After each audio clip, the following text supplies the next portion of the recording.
നടപടിക്ക് മടിക്കുന്നോ പത്മകുമാറിനെതിരെ പാർട്ടി എന്നുള്ളതാണ് ചോദ്യം. Jimmy. Communist party of India മാർക്സിൻ്റെ ഭാഗത്ത് നിന്ന് 3 വ്യത്യസ്ത അഭിപ്രായങ്ങൾ ഇതിനോടകം വന്നിട്ടുണ്ട്. ഒന്ന് CPM-ന്റെ സംസ്ഥാന സെക്രട്ടറി MV ഗോവിന്ദൻ പറഞ്ഞതാണ്, കേസ് വെന്ത് തുടങ്ങിയിട്ടേ ഉള്ളൂ, ഇടയ്ക്ക് വെച്ച് എടുക്കേണ്ട കാര്യമില്ല, ഇയാൾ ഇപ്പോൾ കുറ്റാരോപിതനാണ്, കുറ്റവാളി ആയി പ്രഖ്യാപിക്കട്ടെ, എന്ന് വെച്ചാൽ കോടതി വിധിക്കട്ടെ എന്നുള്ളതാണ് അവരഭിപ്രായം.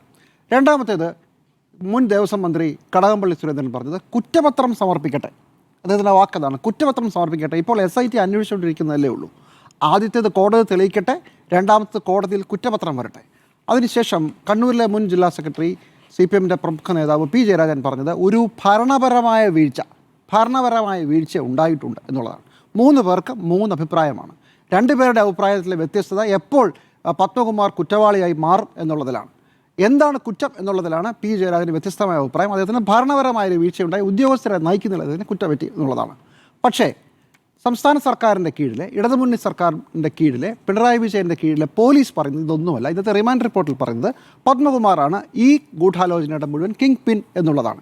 അതിനകത്ത് പറയുന്നത് അവിശ്വസനീയമാണ്. ഈ റിപ്പോർട്ട് കിട്ടുന്നത് വരെ ഞാനും വിശ്വസിച്ചിരുന്നില്ല ഇങ്ങനൊരു കാര്യം നടക്കുമെന്ന്.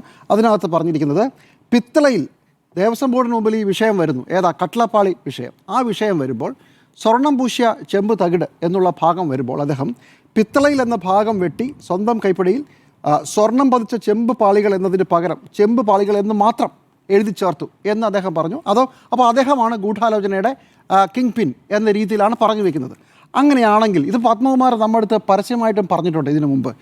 എന്നെ പണ്ട് ശബരിമലയിൽ ഇതൊക്കെ ഇവിടെ സ്വർണ്ണമൊക്കെ പൂശിയിട്ടുണ്ട്, പക്ഷേ ഞാൻ കാണുമ്പോൾ ചെമ്പ് പാളികൾ മാത്രമാണ്. ഇപ്പോൾ നമുക്ക് മനസ്സിലാകുന്നു സ്വന്തം കൈപ്പടയിൽ അങ്ങനെ എഴുതി വയ്ക്കുക കൂടി ചെയ്തു.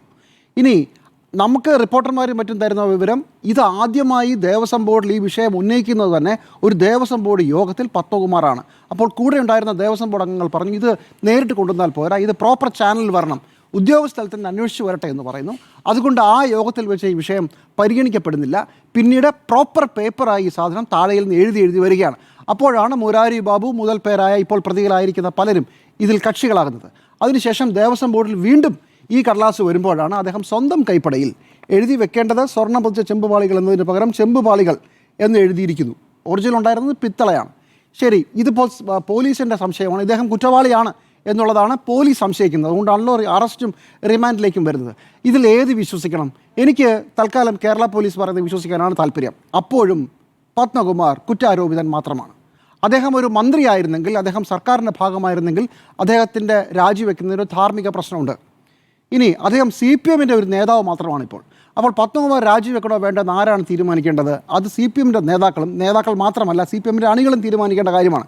നിങ്ങളുടെ പാർട്ടിയിലെ ഒരു നേതാവ് 42 വർഷം പാർട്ടിയുടെ ജില്ലാ കമ്മിറ്റി അംഗമായിരുന്ന, 32 വർഷം ജില്ലാ സെക്രട്ടേറിയറ്റ് അംഗമായിരുന്ന ഒരാൾ, അദ്ദേഹത്തിന് ഇങ്ങനെ ഗൂഢാലോചനയിൽ പങ്കുണ്ടെന്ന് സംസ്ഥാനം ഭരിക്കുന്ന കേരളത്തിൻ്റെ പോലീസ്, ഇടതുമുന്നണി സർക്കാർ ഭരിക്കുന്ന കേരളത്തിലെ പോലീസ് തന്നെ എഴുതി വയ്ക്കുമ്പോൾ അദ്ദേഹം നിങ്ങളുടെ പാർട്ടിയിലെ പ്രധാനപ്പെട്ട പദവിയിൽ നിൽക്കണമോ അദ്ദേഹത്തെ മാറ്റിവെക്കണമോ എന്നുള്ളത് CPM-ൻ്റെ നിലപാടിൽ ഞാൻ വിടുകയാണ്. അത് അവരുടെ അഭിപ്രായമാണ്, നമ്മളാരാ പറയാൻ. നിങ്ങൾക്ക് വേണമെങ്കിൽ ചുമന്നോ, നിങ്ങൾക്ക് വേണ്ടെങ്കിൽ നിങ്ങൾ മാറ്റി വെച്ചോ, അത് അവരുടെ മാത്രം കാര്യമാണ്. പക്ഷേ CPM നടപടിക്ക് മടുക്കുകയാണോ എന്ന് ചോദിച്ചാൽ, ഇങ്ങനെ ഒരു റിമാൻഡ് റിപ്പോർട്ട് പുറത്തു വരുന്ന സാഹചര്യത്തിൽ സാമാന്യ യുക്തിയിൽ വിചാരിക്കുക, അദ്ദേഹത്തെ പാർട്ടിയിൽ നിന്ന് പുറത്താക്കുന്നതല്ല, അദ്ദേഹത്തെ പദവിയിൽ നിന്ന് മാറ്റി നിർത്തുക എന്നുള്ളത്. കാരണം പോലീസിൻ്റെ അന്വേഷണമാണ്. ഇതുവരെ പറഞ്ഞുകൊണ്ടിരുന്നത് എന്താണ്? SIT കൃത്യമായി അന്വേഷിച്ചുകൊണ്ടിരിക്കുകയാണ്, ഒരു ആശങ്കയ്ക്കും ഇടയില്ലാതെ ഞങ്ങൾ പൂർണ്ണമായും സ്വാഗതം ചെയ്തു. എന്തൊരു ഗംഭീര അന്വേഷണമാണ്, എന്തൊരു ഗംഭീര ഉദ്യോഗസ്ഥരാണ്.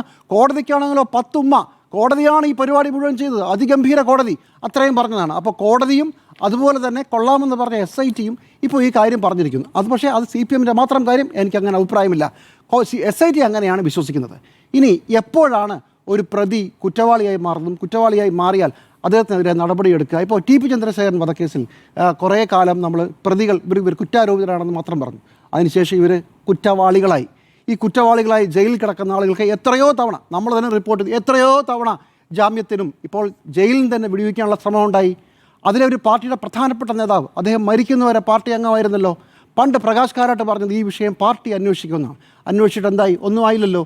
ഈ TP ചന്ദ്രശേഖരൻ വധക്കേസിലെ കോടതി ശിക്ഷ, കുറ്റപത്രം കഴിഞ്ഞ് കോടതി ശിക്ഷ CPM അംഗീകരിക്കുന്നുണ്ടോ? CPM അംഗീകരിക്കുന്നില്ല എന്ന് വേണം മനസ്സിലാക്കാൻ. അപ്പോൾ ഏത് ഘട്ടം വരണമെങ്കിലും നീട്ടിക്കൊണ്ടു പോകാവുന്ന ഒരു വാദമാണിത്. ആ വാദം നിലനിൽക്കാൻ പോകുന്നില്ല. അത് പക്ഷേ CPM-ൻ്റെ കാര്യമായിട്ട് വീണ്ടും പറയുന്നത് അവരുടെ മാത്രം കാര്യമാണ്. ഇന്ന് ഈ കാര്യത്തിൽ പാർട്ടിയുടെ ഭാഗത്ത് നിന്ന് കടകംപള്ളി സുരേന്ദ്രൻ പറഞ്ഞ 2 അഭിപ്രായം കൂടി ഇതിനകത്ത് എടുത്ത് പറയണം. 2 പ്രധാനപ്പെട്ട ആളുകൾ അറസ്റ്റിലായി. എൻ വാസുവാണ് ആദ്യം അറസ്റ്റിലാകുന്നത്, ഇതിനകത്ത് 5ാമത്തെ പ്രതി. അതിനുശേഷം ഒരു 1.5 ആഴ്ചത്തെ ഗ്യാപ്പിന് ശേഷമാണ് പത്മകുമാർ അറസ്റ്റിലാകുന്നത്.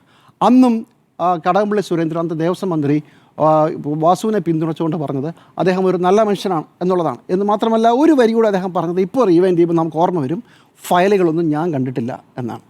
ഇന്നലെ പത്മകുമാർ അറസ്റ്റിലായപ്പോഴും അദ്ദേഹം അതേ കാര്യം പറഞ്ഞു, ഫയലുകളൊന്നും ദേവസ്വം മന്ത്രി കണ്ടിട്ടില്ല. അപ്പോഴാണ് നമുക്ക് വരുന്ന വാർത്ത, അങ്ങനെ ഒരു ശുപാർശ മന്ത്രിക്കും പോയിരുന്നു, മന്ത്രിയുടെ ഭാഗത്തു നിന്നാണ് ഒരു കടലാസ് വരുന്നത്. നമുക്ക് കാര്യങ്ങൾ കുറച്ച് കോംപ്ലിക്കേറ്റഡ് ആവുകയാണ്. 2 തവണ അറസ്റ്റിലായ പ്രതികളെ അത്ര കുഴപ്പമില്ല എന്ന മട്ടിൽ ന്യായീകരിക്കുന്ന ഒരു നിലപാട് മുൻ ദേവസ്വം മന്ത്രിയുടെ കയ്യിലേക്ക് വരുമ്പോൾ അദ്ദേഹവും സംശയത്തിൻ്റെ മുന്നിലാണ്. അദ്ദേഹം ഇങ്ങനെ ചെയ്യുമെന്ന് ഞാൻ കരുതുന്നുമില്ല, അങ്ങനെ ഉണ്ടാകുമെന്ന് വിചാരിക്കുന്നില്ല. പക്ഷേ അവരെ പിന്തുണയ്ക്കാനുള്ളൊരു പ്രത്യേക വ്യഗ്രതയുണ്ട്. ഇനി പത്മകുമാറിൻ്റെ കോർട്ടിലാണ്. ഒരു പക്ഷേ എന്തുകൊണ്ടായിരിക്കും പത്മകുമാറിനെതിരെ നടപടിയെടുക്കാതെ മടിച്ചു നിൽക്കുന്നത്? 2 രീതിയിൽ 2 തരത്തിൽ പാർട്ടി സംസ്ഥാന സെക്രട്ടറിയും അതുപോലെ തന്നെ മുൻ ദേവസ്വം മന്ത്രിയും പത്മകുമാറിന് വേണ്ടി ഇറങ്ങി ബാറ്റ് ചെയ്യുന്ന എന്തിനായിരിക്കും? പത്മകുമാർ എന്തെങ്കിലും പറയും എന്ന് ഭയപ്പെട്ടിട്ടാണോ? പത്മകുമാർ ഒരു പ്രധാനപ്പെട്ട കാര്യം പറയുന്നത് നമ്മുടെ എല്ലാവരുടെയും ഓർമ്മയിലുണ്ട് 1.5 മാസം മുമ്പ്. അതെന്താണ്? ദൈവതുല്യമായി ഞാൻ കരുതിയ ആളുകൾ ഇങ്ങനെയൊക്കെ ചെയ്യുമെന്ന് ഞാൻ കരുതിയോ? അതൊരു പക്ഷേ രാഷ്ട്രീയ നേതൃത്വമാകാം, അതല്ലെങ്കിൽ ശബരിമലയെ ബന്ധപ്പെട്ട ദൈവത്തെ പോലെ കാണുന്ന ആരെങ്കിലും ആവാം. ദൈവം എന്ന വാക്കുള്ള പാട്ടുകളൊക്കെ ഇറങ്ങിയത് ഈ അവസരത്തിൽ ഓർമ്മ വരുന്നുണ്ട്. ആരുമാവാം. അത് രാഷ്ട്രീയ നേതൃത്വം മാത്രമായിക്കൊള്ളണമെന്നില്ല. നോക്കൂ, രാഷ്ട്രീയ നേതൃത്വം അല്ലെങ്കിൽ ആരിലേക്കാണ് പോവുക? ശബരിമലയിലെ ഭക്തിയുമായി ബന്ധപ്പെട്ട ആളുകളൊക്കെ ആണെങ്കിൽ ഇതിൻ്റെ വ്യാപ്തി അതിഭീകരമാണ്. താങ്ങില്ല കേരളം, താങ്ങില്ല സർക്കാർ. ഒരുപക്ഷെ പത്മകുമാർ ഇനി കൂടുതലൊന്നും സംസാരിക്കരുത് എന്ന ഒരു ആഗ്രഹം പറയുമോ എന്നൊരു ആശങ്കയുണ്ടോ? അതുകൊണ്ടായിരിക്കുമോ തൽക്കാലം പത്മകുമാറിനെ ന്യായീകരിക്കാനായി CPM ഇറങ്ങുന്നത്? നോക്കൂ, രാഷ്ട്രീയപരമായി ഈ തെരഞ്ഞെടുപ്പിൽ പത്മകുമാറിനെ സംരക്ഷിക്കുന്നതിനേക്കാൾ പത്മകുമാറിനെ സംരക്ഷിക്കാതിരിക്കുന്നതാണ് CPMന് വളരെ നല്ലത്. കാരണം SIT വളരെ പച്ചയ്ക്ക് കാര്യങ്ങൾ പറഞ്ഞിരിക്കുന്നു. അങ്ങനെയാകുമ്പോൾ ഞങ്ങൾ അയാളെ പാർട്ടിയിൽ നിന്ന് മാറ്റി നിർത്തുകയാണെന്ന് പറഞ്ഞാൽ CPMന് ഒരു നഷ്ടവുമില്ല. അപ്പോൾ എന്തോ പേടിക്കാനുണ്ട്, എന്തോ വലിയ കാര്യങ്ങൾ പത്മകുമാർ ഇനിയും പറയാൻ സാധ്യതയുണ്ട്. അതായിരിക്കണം ഇങ്ങനെ ഒരു എന്താ പറയുക, ഒരു തരത്തിലും അവിടെയും ഇവിടെയും തൊടാതെയുള്ള പത്മകുമാറിനെ അങ്ങനെ തള്ളി പറയാതിരിക്കാനുള്ള കാരണമെന്ന് ഞാൻ വിശ്വസിക്കുന്നു. ഓക്കെ.